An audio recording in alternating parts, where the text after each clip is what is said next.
திண்டிவனம் அருகே ராமதாஸ் மற்றும் அன்புமணி ஆதரவாளர்கள் பரஸ்பரம் மோதிக்கொண்ட சம்பவம் பாமகவினரிடையே பரபரப்பையும் பதற்றத்தையும் ஏற்படுத்தியுள்ளது.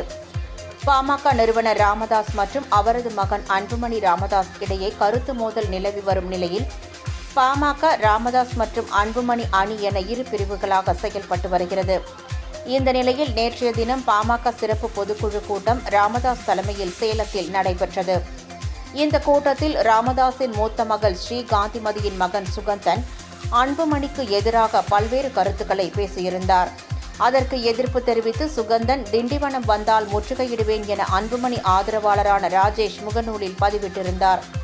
இந்நிலையில் திண்டிவனத்தில் உள்ள ராமதாஸ் இல்லம் அருகே உள்ள தேநீர் கடைக்கு இன்று காலை தேநீர் அருந்த வந்த இரு தரப்பினருக்கிடையே முகநூல் பதிவு தொடர்பாக வாக்குவாதம் ஏற்பட்டது.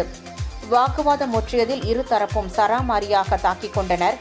தகவல் அறிந்து இரு தரப்பைச் சேர்ந்த பாமகவினர் அங்கு திரண்டதால் அந்த இடம் போர்க்களம் போல் காட்சி அளித்தது. உடனடியாக அங்கு விரைந்து வந்த போலீசார் இரு தரப்பையும் சமாதானம் செய்து அங்கிருந்து அனுப்பி வைத்தனர்.